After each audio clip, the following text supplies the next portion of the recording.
Je voudrais parler du sens des choses que nous faisons et du sens des mots d'une façon générale.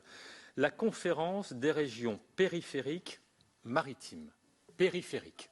Et nous avons ici, dans le traité de fonctionnement de l'Union européenne, un article 349 qui prend en compte les spécificités des régions ultra-périphériques. Là aussi, on retombe sur le mot périphérique. Et puisque les mots ont du sens, je voudrais dire que la nature des défis qui sont les nôtres et le contexte dans lequel nous sommes nécessitent que nous nous interrogions sur le sens de ce mot périphérique.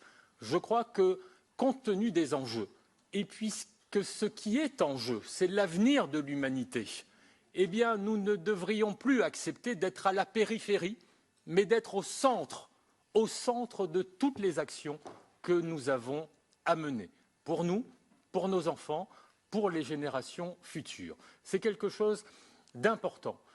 Puisque les mots ont du sens et que l'on parle des océans, je voudrais dire ici que faisons évoluer notre façon de présenter les choses.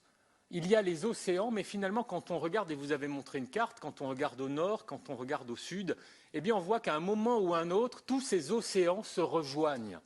Et derrière les océans, il y a quelque chose de très fort qui est l'océan en général. Et c'est bien la bataille que nous devons mener, c'est la bataille de la protection de l'océan d'une façon générale, et nos îles qui sont les têtes de pont et en première ligne du dérèglement climatique, elles doivent être prioritaires dans les combats que nous menons pour l'océan, puisque c'est bien cet océan qui est le poumon de notre oxygène. Nous avons eu raison de nous mobiliser pour défendre les forêts d'Amazonie. Et nous avons dit qu'elles étaient le poumon de l'humanité. Mais les océans, parce qu'ils emprisonnent, et l'océan, parce qu'il emprisonne énormément de carbone, est aussi le poumon de l'humanité. Et ça doit être la motivation de notre combat. Et vous avez raison de dire que dans ce cadre de notre action pour le Green Deal, il faut également un Blue Deal. Il faut bien évidemment intégrer une dimension maritime, océanique au combat que nous menons. Et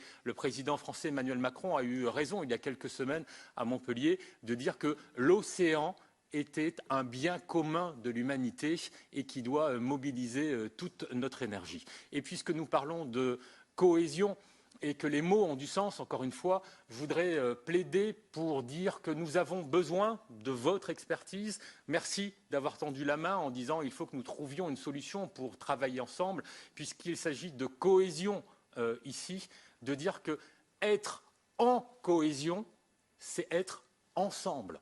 Et c'est bien ensemble que nous trouverons les solutions pour relever les défis qui sont les nôtres. Et c'est bien ensemble, et c'est un optimisme que je partage avec vous, c'est bien ensemble que nous ferons la démonstration que nos îles, nos territoires insulaires sont bien des territoires de solutions. Je vous remercie.